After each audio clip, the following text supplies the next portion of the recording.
Hello mọi người, mình là Hồ Viết Bảo Minh, giảng viên trung tâm thuật 3D Training. Video ngày hôm nay mình xin hướng dẫn các bạn cách xuất ảnh tĩnh trong 3D Max. Và điều đặc biệt ở đây là xuất ảnh bằng kích thước tùy chỉnh. Lâu nay mình đã theo dõi và biết được rất nhiều bạn không biết tính năng tuyệt vời này, thậm chí khi đã học 3D Max tại các trung tâm lớn tại Việt Nam. Và kênh YouTube mình cũng không thấy tiếp nào hướng dẫn chi tiết về chức năng này. Ngay bây giờ mình sẽ hướng dẫn chi tiết cách để tạo ra một bức ảnh từ cơ bản đến nâng cao. Cách 1. Nếu các bạn là người mới bắt đầu, chắc chắn bạn sẽ nghĩ ngay đến phím tắt Print Screen trên bảng phím để chụp ảnh lại màn hình. Sau đó đưa bức ảnh đó vào phần mềm thứ hai để crop ảnh.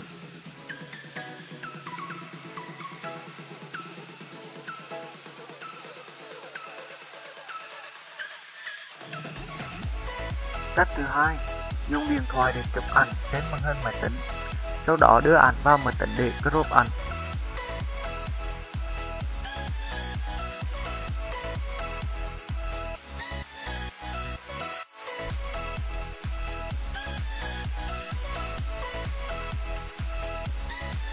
Cách thứ ba, chọn vào biểu tượng dấu cộng trên menu Viewport, sau đó chọn tiếp Create Preview.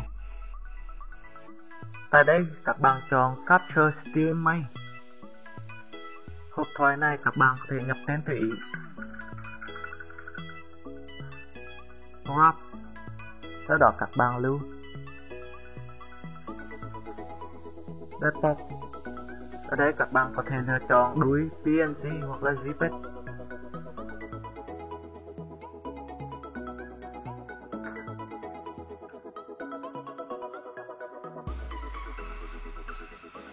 Cách 4.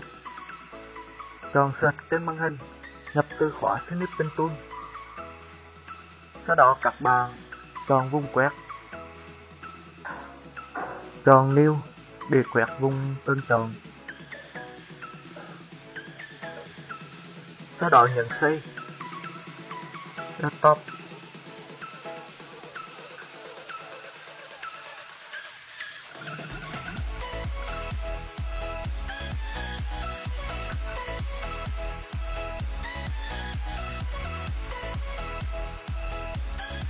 Với 4 cách trên thì kích thước ảnh còn tùy thuộc vào kích thước của màn hình của các bạn.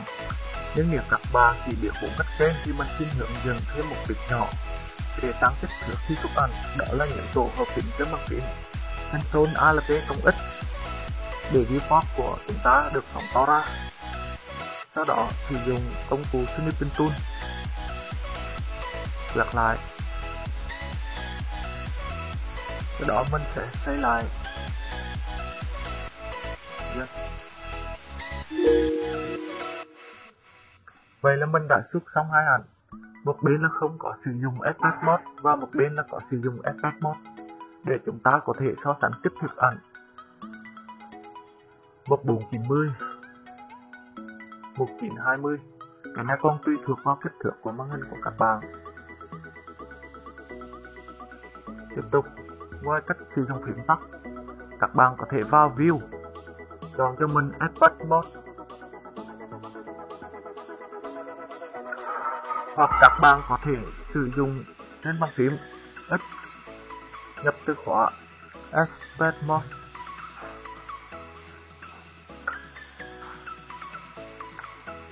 Rất là nhiều cách đúng không các bạn? Khi học với mình thì mình sẽ hướng dẫn cho các bạn rất là nhiều cách.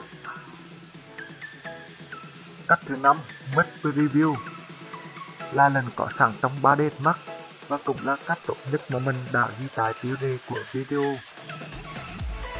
Trước tiên, mình sẽ hướng dẫn các bạn mở lần này. Chọn vào dấu cộng tại Viewport menu. Tiếp theo chọn Create Preview. Chọn tiếp cho mình Create Preview Animation. Có phím tắt là Shift V.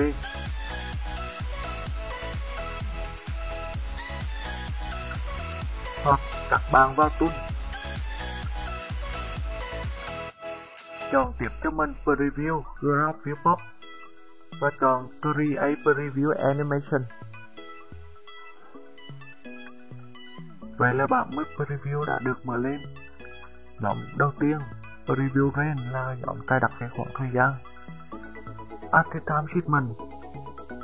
Tại chức năng này mình thường sử dụng để tạo về animation, tương ứng với khoảng thời gian từ 0 đến 100 tại thành timeline. Nếu các bạn muốn khoảng thời gian này dài hơn thì các bạn chọn vào mục cài đặt.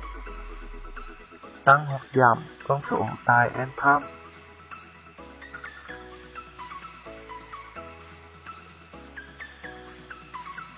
Tiếp theo, Custom Range. Với chức năng này thì linh động hơn, các bạn có thể chọn khoảng thời gian preview trực tiếp. Nhưng cái End Time này sẽ bị hạn chế bởi cái thành timeline. Ở đây là 200, nếu các bạn nhập 300 sẽ không được. Ngoài ra, Custom Range còn dùng để xuất ảnh tình. Ví dụ, ở đây các bạn nhập 100, thì sau khi xuất ảnh ra thì sẽ xuất ra 101 cái ảnh. Còn nếu các bạn chỉ muốn xuất một cái ảnh tình thì nhập đây là 0.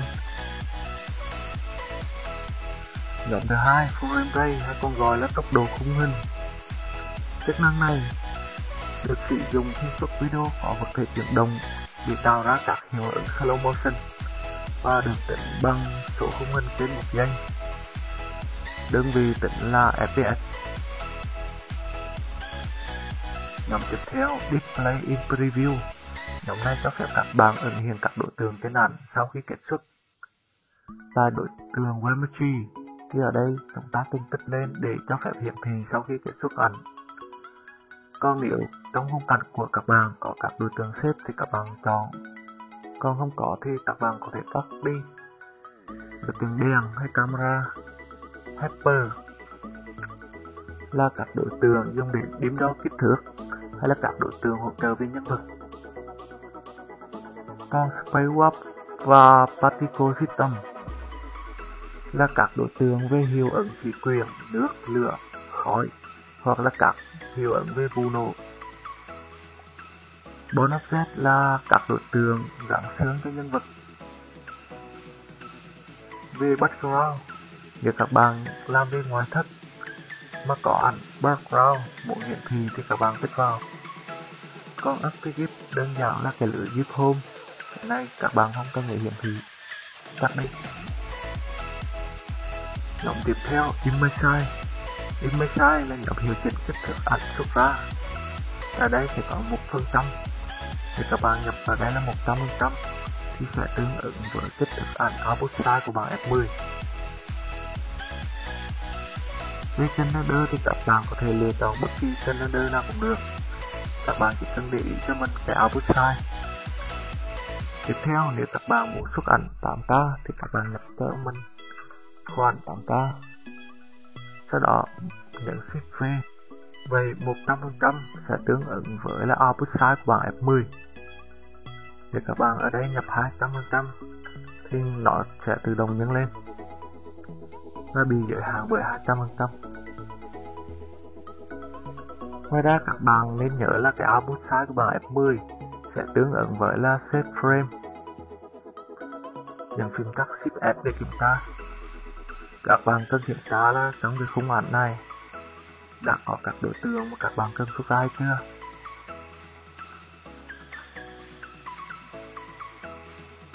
Nhóm lần tiếp theo, Visual Style hay còn gọi là chế độ hiển thị.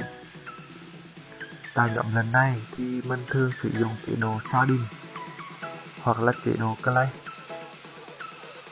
hay còn gọi là màu đất sét. Còn tại mục View Preset thì mình thường sử dụng là User Define. Tại vì sao mình lại sử dụng chế độ này? Ở đây các bạn cảm thấy căn nhà đang bị tối thì các bạn chọn vào menu Viewport. Tiếp theo, Active Viewport Setting, chọn cho mình hai đèn.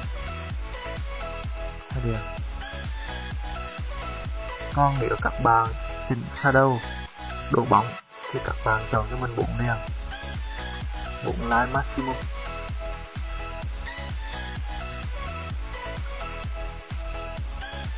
User Define hay còn gọi là chế độ tùy chỉnh.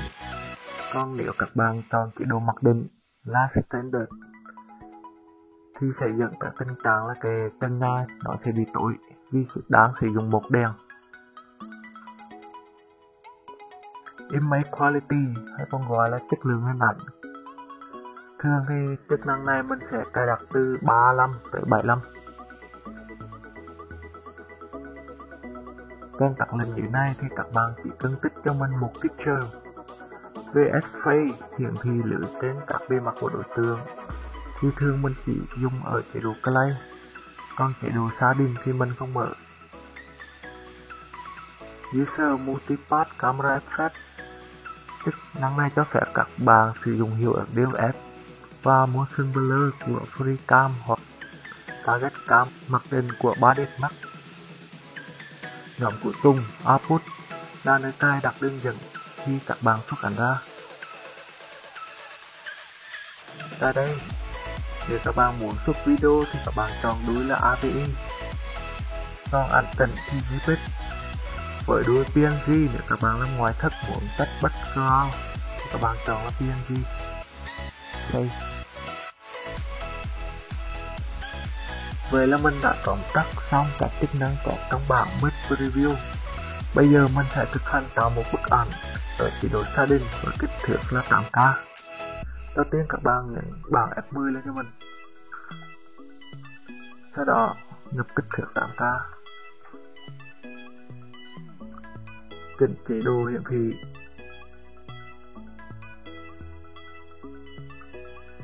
Sau đó các bạn nhấn Shift V. Chọn xuất một ảnh. Kích thước ảnh 100%. Tương ứng với khổ ảnh Output Size. Ở mục này các bạn lựa chọn cho mình là User Define, nên mình đã chỉnh sang 2 đèn. Về chất lượng ảnh thì các bạn có thể chọn 35 hoặc 75. Tiếp theo chọn đường dẫn.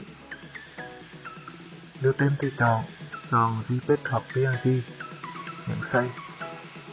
Và đây là các hình tình mà mình đã xuất sẵn để các bạn có thể so sánh. Kích thước ảnh về chế độ Shading 2K, 4K, 216K và chế độ Play cũng vậy.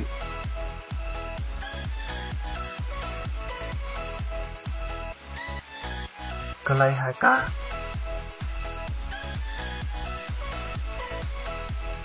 và chế độ Play 4K.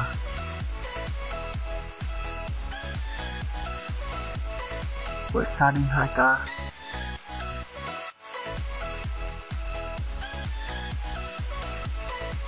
và Shading 16K.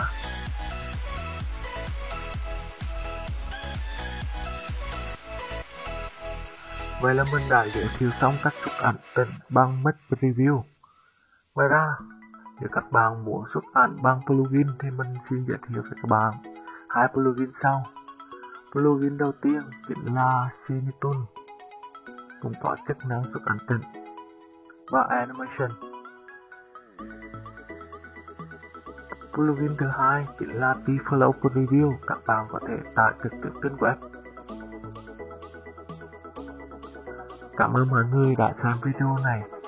Hãy like and subscribe để có thể xem những video mới nhất của Trung tâm Road Body Training.